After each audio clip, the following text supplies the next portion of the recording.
Welcome to Sovereignty in Action. I'm your host, Ian Record. I am honored to be joined today by Lana Chanda, who serves as Director of the Education and Training Department for the Gila River Indian Community. In that capacity, she serves as lead for Gila River's implementation of its Career Pathways Technical Assistance Initiative, which is the first ever tribally designed Career Pathways initiative to be undertaken in Indian country. Welcome, Lana, and good to have you with us today. Thank you. So I just shared a little bit about who you are, but why don't you start out by sharing a little bit more about yourself? What did I leave out? Okay, I've been with Gila River for approximately, it's going on 26 years. And I think I've spent about 40 years in training and education. So I've worked with youth, adults, individuals with disabilities. Right now we have a veterans program. I run a youth camp. So I love to be creative, and anytime there's something that comes up that someone says it can't be done, I say, no, there is a way. So that's basically. We're here today to discuss the topic of tribal workforce development and how tribal nations are working strategically and innovatively to build the capacity of their citizens to live productive lives, contribute to the advancement of their nation's long-term priorities. Let's begin with the Career Pathways Initiative at Gila River. What does it consist of and how does it work? It's key. You have to have three key partners. You have to have education, and education can be tribal education or and community colleges, workforce, and employers. Without those three, you don't have career pathways. So it begins with that, and what we have done is we have 5 industry sectors. So the 5 industry sectors are the ones that do most of the work. So we have, I guess, brought them to the table, ask the industry sectors what their needs were, and then we let them take it from there. So what they're doing is they are actually creating, designing their own system. Each industry sector is a system, and each chair of that sector is responsible for convening and getting the community college to the table and telling them what they want. Career Pathways is unique in that everything is about the employer, whatever the employer needs. And so typically community colleges just give you an off-the-shelf kind of plate. But this is actually the employer saying, no, we don't need that. We found that with hospitality, that the hospitality industry doesn't necessarily want you to come from cordon bleu. They want to train themselves. So we've learned some pretty key types of information. Along with the industry sectors doing their jobs, we have what we call a Career Pathways advisory team. And that's composed of each industry sector chair, people from education, and people from workforce. So we meet once a month, and all the reports from each sector are given at that time and shared. So we can see where progress is made. Okay, this community college provides this better than another, and so we're able to share all that information. The third thing is we have a Career Pathways team from the grant. Right now, we're phasing them out, and we're making those concepts and everything part of our day-to-day operation. So you mentioned that your initiative, Career Pathways, is focused on 5 industry sectors. Can you talk a little bit more about what those industry sectors are and how those 5 in particular were selected? Because being a former resident of Arizona and having worked with Gila River over the years, I would assume the selection of those was dependent upon where Gila River is, what Gila River's own employment needs are, what the employment opportunities were around the reservation, given that its proximity to Phoenix. Can you talk a bit more about the industry sectors and how those were determined? Yes, it was difficult to decide that from the beginning because typically tribes do not have statistics. So what we had to do was take our major efforts, which would be hospitality. We had to bring like a group of those employers together and just interview them and see what the need was most. We chose hospitality and culinary because there was a 54% turnover rate. We went to construction because our community has 200 to 300 contractors that are working constantly, and that need is there. And bringing in tarot to our department, we were able to connect more with those contractors, and now we're building apprenticeships. Medical, there is a need in our hospital for medical assistants, phlebotomists, and along the way we created different occupations within that. Small business, we have 24 to 30 business owners already in an organization called the Small Business Owners Association. So we wanted to support those entrepreneurs, and we also wanted to encourage new ones, because typically entrepreneurs have always been in Native communities, the artisans and the food vendors and things like that. So we wanted to give them an education if they wanted it, or just an opportunity. So I want to delve a lot more into the particulars of career pathways and how it works, and what you've learned from the implementation, the design and implementation experience. But if we could take a step back for a minute, can you just paint a picture of some of the challenges to workforce development that Gila River faces? Initially, one of the challenges was we have so many employers. We do. We have a lot. We have 4 golf course. We have 4 casinos, a golf course, equine center, all of these jobs, which is not typical of a lot of reservations, but we do. We've been able to develop a lot of enterprises, but low-skilled community members that can't even compete in their own job market. We have disjointed training efforts. We have, like, we're doing training, the resorts are doing training, everybody's doing training, so it's disjointed, nobody knows. We don't have, like, like a job seeker wants to go look for a job, they have to go to HR for a job, they come here to our place, they go to tarot, they go to each individual employer. So by consolidating and streamlining, it makes it so much better for the job seeker. So, as I mentioned in the introduction, Gila River is the first tribe in the country to receive the Career Pathways grant to design and customize and implement the initiative according to some of the factors you laid out. You know, what the employment opportunities are, what's the surroundings look like, what's the internal market, et cetera. What compelled Gila River to apply for Career Pathways?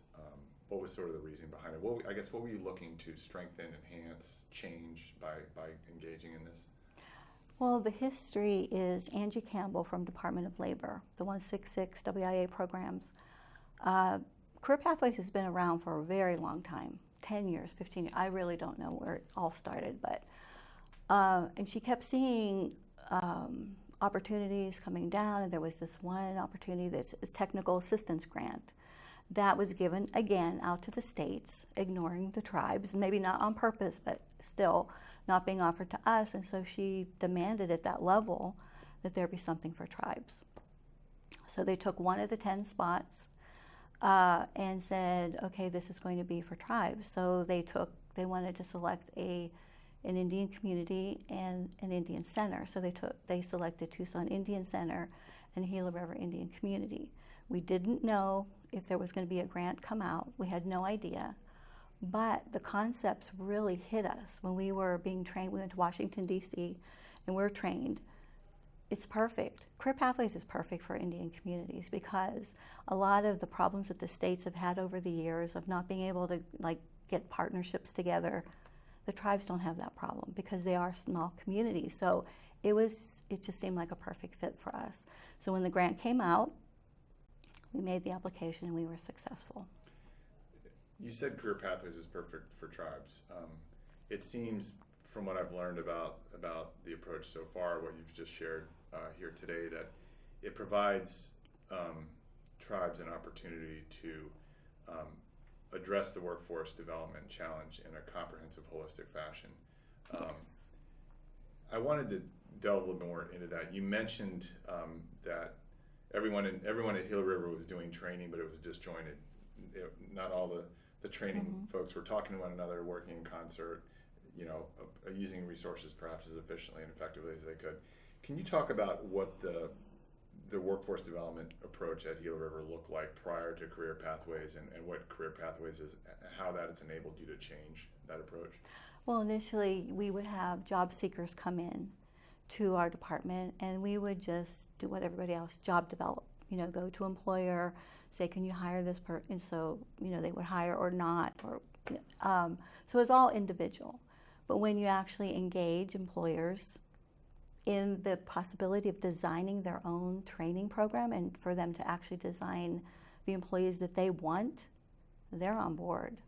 Community colleges, of course, they want to provide services to a Native community, so now they're on board. And so it's a win-win for everyone. And now we're working in cohorts. We're working in sectors and cohorts, and we're originally starting with certain occupations, and we'll be adding others on, but the possibilities are endless. And this is a forever initiative. It really is, because as we're developing, we are learning, we're changing policies. Policies are naturally changing because now we're all one. We're not separate. We're not saying, oh, I have this role, you have that role. We're kind of, it's our role. So we're developing a common language, which is critical. At first, community colleges were saying they had a different title for something, a different word. So now we are all understanding each other. So you guys become the first tribal recipient of Career Pathways, and you said it's been around for a while. I would assume there's sort of a general way Career Pathways is done, for all the people for all the entities that receive that particular grant. How did Gila River take that general template and really customize it and modify it and tailor it to Gila River's own distinct needs and circumstances? It was all tailored to its employers, and we added, we wanted to add our own cultural spin to it. So we were able to train adjunct faculty from the tribe. So we have entrepreneurs from the tribe who are now college adjunct faculty, and a lot of the training is done within the community. We've taken all the concepts are, I don't know if you would find a similar one anywhere across the country, but it's unique in Indian country because our partnerships are stronger. We've been able to add that cultural component. We're really looking deeply into how do our community members learn, and that's taking a different case management approach than what we've ever done. We have an educational mentor, which is it's innovative. One of our staff is actually taking the EMT course with our fire apprenticeships because they have such trouble.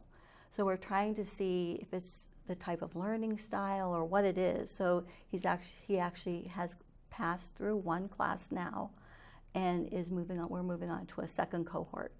But that's been very successful, and he's been able to bring those people along very nicely. So you've mentioned a number of programs that were pre-existing in the community, Taro, Yes. now WIOA. There's this assortment, there's this laundry list, there's all these acronyms flying around when you go attend a session about workforce development. I guess the question is, with Career Pathways and the opportunity provided you guys to take a step back and say, we're going to design a comprehensive approach that takes into consideration all these things. How the Gila River people learn, what the true needs of our employers are, how do we best partner with them, all of those things. I would imagine it entailed figuring out how do we best task those pre-existing programs like Taro and WIOA to actually support the Career Pathways overall initiative. Can you talk a little bit about how, I guess, the mechanics of that and where all those different things fit within the Career Pathways approach? I think one of the best things that Gila River did is we have kind of what I would call a one-stop approach. Taro has just been added to our department permanently. So we have Taro, we have NEW, which is a TANF program. We have an AmeriCorps veterans program, so we're serving veterans with employment. We have tribal funding for that. We have DES, which is a state-funded program. Wagner Pizer has a presence in our department once a month. RSA, which is working with individuals with disabilities, they come in. We also have dislocated worker program from the state coming in once a month. So we have all of these services already in a one-stop. And I think that's very smart. And if I were to recommend anything to any tribal organization, I would do that, because you save resources. You're all on the same page. You have the same goal, but yes, you have your own little specified area. But I see a lot of tribes. They're Voc Rehab's over here. They're What We Is over here, and Taro's over there. But bringing them all together saves resources and creates that one unified goal and makes it much easier for the job seeker. So it eliminates the silo effect, as it's often called. And absolutely. But as we've seen with other tribes that we're working with on the NCAI Workforce Development Project, it also provides the tribe an opportunity to really look at the entire individual and their entire life that you're serving, and figuring out, okay, why are they coming to us to begin with? What has held them back? What sort of support do they really need? And maybe in addition to the skills training, it might be childcare, it might be additional education, it might be, transportation or what have you. I mean, isn't that part of the benefit of that? Yeah, and that's called wraparound services. It can be transportation, it could be childcare, it could be they need a 1 month electric bill paid to continue with their classes, but it's also that support group. It's also reaching out to the families, tying that in, that creating that employer network, creating and just that all wrapped around support. What I like to say for the youth is how amazing this is. A young person can come in and begin a career, and you have the stackables, because that's part of career pathways. They can see, I can take this course, this course, this course, and it could lead to here. They don't have to look at it all in one chunk. They can take that, opt out, come back. So the whole approach, and with tribal youth having such problems today, the suicide, all of that, getting into drugs, gangs, what I love to see with career pathway, or to say about career pathways, is it provides what I call hope. It's hope, and it's reassurance from the community that they care. I have a possibility of becoming employed. There's a way, there is a path. So that's another aspect I really love about career pathways. That's interesting about the stackable certificates, and that is something that you see coming out of partnerships, right? It's the tribe really working to build a relationship, a meaningful relationship with a local community college, a tribal college, a university, what have you, to say, here's who we're trying to help. Here's the issues that they face. They're complicated, and wouldn't everybody be better served by having these people succeed by making by making it several small hills that they have to climb instead of one gigantic mountain that looks so overwhelming, and by traversing those small hills, they're building confidence and hope along the way that, hey, I can do this, I can be successful. There is a path forward for me. Yes. And tribes, in that sense, can change their policies. Like with their HR, say, for example, one really unique thing that they did for Gila River is the WIA participants. Now, because we're spending money and we're training, so we've spent money already on them. They're allowing them to be automatically hired if they meet the criteria, but without the selection process. Because once you get into the selection process, you can get into all kinds of non-Indian, Indians coming in. And so this prioritizes the money that they have already. It's set aside for their people, and now they're making a pathway for their people to get those jobs. Also, what we're trying to do is with the college students.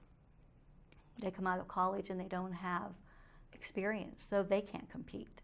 So we're trying to add on to our job descriptions something that says college or career pathways intern or something like that. That maybe they would start at a lower level of pay, but it gets them in and it gets them utilizing the money that they've already spent in education, thousands of dollars. It gets them working for the community. That's a huge challenge we've seen the tribes we work with address in innovative ways. Providing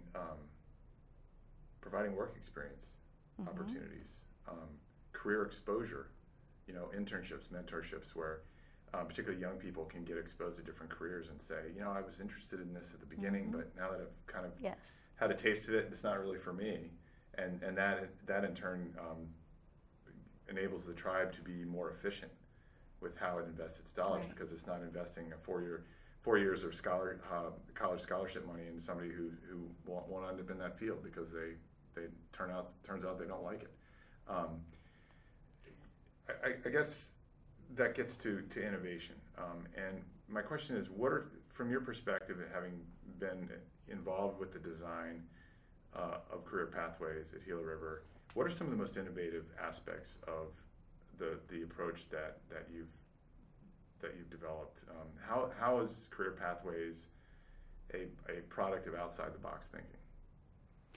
I think the whole idea of bringing it to an Indian community is out of the box. And so the whole idea of creating sectors and just all of that. But our educational mentors are definitely out of the box. No one's ever heard of that before. Someone actually taking the class with, but it's really proven to be valuable for us. It is not only as a research tool, just to see what's going on, but as a success tool. Having our own adjunct faculty, people, mentors, models, role modeling for other community members, that I could be an adjunct faculty, or I know that someone who's teaching me is going to understand me. Let me see. We're right now we're experimenting with different kinds of testing. We've been able to do acuplacer that is now being accepted by the community colleges, which they would never accept it. Only they would do the testing. We're still not done. We have 6 months, and we're working on a few things to see what other innovative ways we can deal with it. Behavioral techniques, using them with our case managers. So they're working on the concepts, so now we're going to bring that into teaching our case managers. The one thing I did want to say, though, when you talked about work-based education, and you talked about internships, I don't know that tribal leaders understand the power of WIA. It's now WIOA, WIOA, but and I think because it's sometimes on some communities it's a very small program, but that's what they do. They expose people, come in, they expose them to the work, all different. So like in our summer program, we expose them to different kinds of careers, and that is a career development tool in and of itself, because then they say, oh no, yeah, this isn't for me, or that's for me. So, and then with the adult, they create that additional work experience. One of the really great things the Gila River has done is they've supplemented. Where we didn't have enough money to do more of that, they've supplemented that. And it's made a great deal of difference in terms of getting our community members jobs. So there's the work experience piece. What really strikes me about the industry sector approach that is sort of a fundamental component of career pathways is it provides you an opportunity to create these cohorts, if you will, to really boil it down to, okay, we know we've got XYZ people that we're serving, and sort of channeled into this field, and then they're channeled to an opportunity. And what I'm getting at here is across Indian country, you see tribes that are serious about workforce development. They're serious about investing in their people to gain skills, knowledge, experience, and then they sort of leave it to chance about how are they going to ensure that they get a return on that investment, right? They say, well, okay, you've got these skills, go ahead and apply at HR for a job in tribal government, instead of being, I think, a little more surgical in terms of, okay, you've got this particular set of skills that is perfect for this particular job. We've groomed you to take this job. take it and run with it and build up through the ranks. And we're going to continue to support you along the way. So you don't have a lot of folks sort of stuck in lower management and not moving up. Where does career pathways fit into that? Is the industry sector approach a good way to sort of make sure that Gila River is getting a return on its investment? The one thing we haven't worked with a lot is the incumbent worker. So that would be our next sector, would be government, HR, working to bring those entry-level people up. But, it's expected, like what you were saying, it's let it a chance, it's expected, but without a map, nobody knows how to get there. And that's what Career Pathways does, it creates a map. So once you map that sector out, then the person can sit there as a receptionist. I want to be the director. They know what the map is, and then they know how to approach it. So I think that's what I love about Career Pathways. I love Career Pathways, but that's the beauty of it. In the work we've been doing on this project, we have not seen where success takes place, tribes working in isolation. That partnerships, and it could be private partnerships, with employers, it could be intergovernmental partnerships, it could be academic partnerships, are absolutely critical. Can you talk a little bit more about the role of partnerships and the success of Career Pathways and how you're going to sustain it now that the original grant that started the process is coming to an end? Wow. Career Pathways can't exist without partnerships. I don't think in this day and age, with money being what it is, I don't think that we can do these kinds of things without partnerships, and even partnerships outside. And like, for example, our fire apprenticeship, they put in $100,000, we put in $100,000, and that's just, I'm guessing. So that's a $200,000 project, which I can't afford and which they can't afford. So without partnerships, these things are not possible. And one of the unique things about us is we are also on a 19 tribal nation workforce board. It's the only workforce investment board, total tribal tribes in the whole country. So we are also sharing information with other partners of other tribes in Arizona. So partnerships, that's where it's at. So you touched earlier on citizen entrepreneurship, and cultivating the abilities and know-how of tribal citizens to own and operate their own businesses in and around the reservation. Why this particular focus? Because we have so many entrepreneurs, and they're always wanting training, and they're always needing, and by providing them an opportunity to get an associate degree, by getting more structure in terms of like writing a business plan, things like that, we want them to be able to expand their business if they want to. Sometimes they don't, they just want to stay local. But and then there's all these young people coming on, they want to start a business, so how do they do that? The other thing, the goal would be to have those entrepreneurs become vendors for the tribe. Right now they're all pretty small, but we would like them to be able to compete with other vendors, so the tribal business can be done through their own people. And that keeps more dollars in the economic community. Yeah. Dollars turning over. It creates benefit. a strength in the community. Yes. So you mentioned the fire department piece and cultivating the skills and experience of Gila River citizens to go into that field. Why that particular focus? I understand that Gila River is starting its own fire department. Is that correct? We have our own. Yeah, and so is that part of the reason for that focus? No, the problem is when they go to train, it's like a lot of non-Indians and other natives, but there's not a huge presence of our community members. So we wanted to see why, and we wanted to do cohorts that were completely community members and to support them through success so that the fire department can employ its own community members in the fire department. So that's the longer term goal of this, is to make sure that the firefighters that are employed by the department that is run by the tribe, our tribe citizens. Yes. Mm-hmm. Okay. So it's been 3 years since Gila River launched Career Pathways. Sort of got started with the design, coming up on the end of the original grant.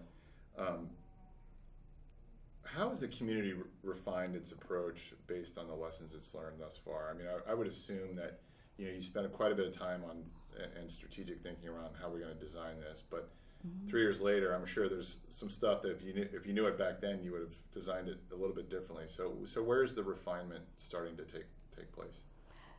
3 years sounds like a long time, but it is not. Year one, we worked on the system, bringing the employers to the table. I think we did okay with that. What we didn't count for was that the employers are busy. So we had to provide them more support than what we did. So we had to have our workforce person calling the meetings, championing, pushing it, and they really appreciated that. Once we learned that, we were okay.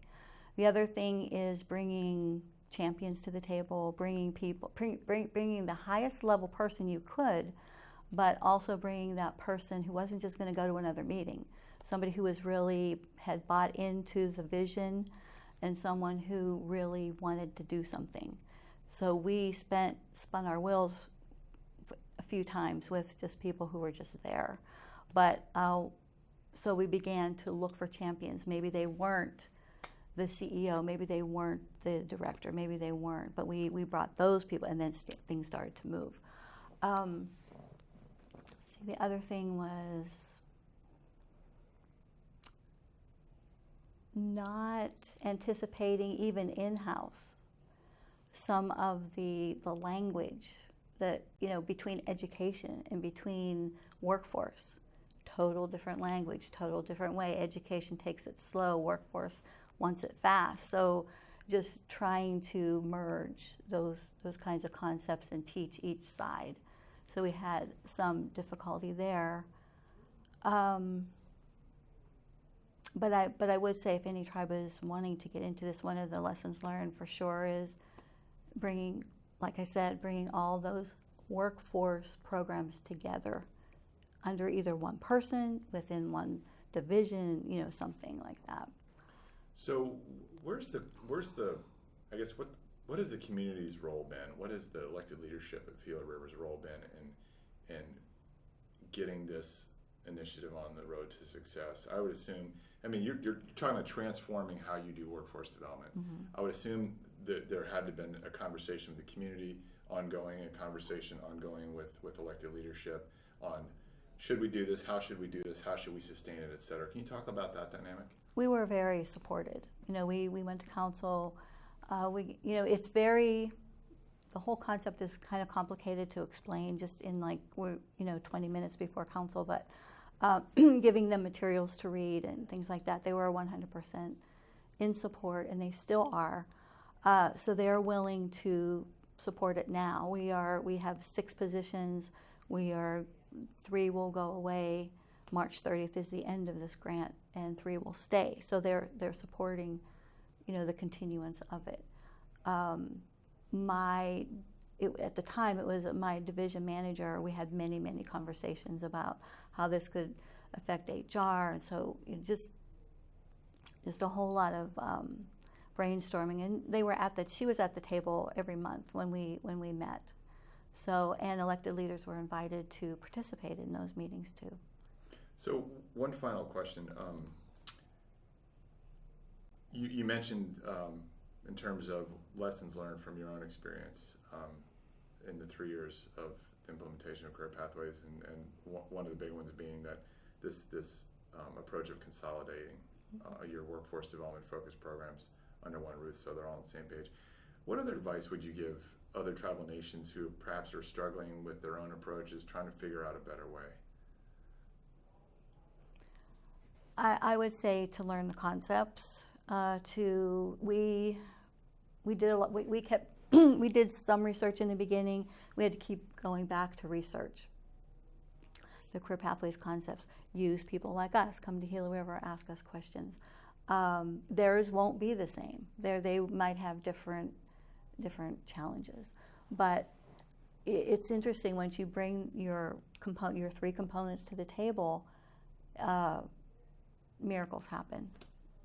Sometimes it's obvious what you need to do. So it's just start somewhere. But the resources are out there. Yeah, and obviously a great resource are people like you, tribes like Gila River that have gone down this road, have said we're gonna totally redesign how we do this. But isn't that part of it is just take a step back from what you're doing and assess it and say, isn't there a better way? Isn't there a tribal way? Because as you well know, a lot of the workforce development approaches that currently exist in Indian country are not tribal. They're a byproduct of this federal grant and this state grant and all this other stuff. But isn't that part of it is to take that step back to assess not only how are we doing workforce development, but what is the workforce that we're trying to develop? What are our people? What are their skills? What are their abilities? What are their aspirations? That sort of thing. That sort of assessment piece. Yes, because when you bring everyone to the table, you know what individuals with disabilities need. You know what veterans need. And so when you're creating the plan for all of those partners, it becomes really clear what you need to do. But it is, I think because sometimes all these programs are separate, they don't even see each other. And then when you finally get together, it's interesting when we brought Taro in. It was like, wow, you do that? We've been needing that. And so your resources become greater. Well, Lana, we really appreciate you taking some time to share Thank you. the Gila River story, the career pathway story, and good luck as you look to sustain this initiative. Thank you. It's been a pleasure.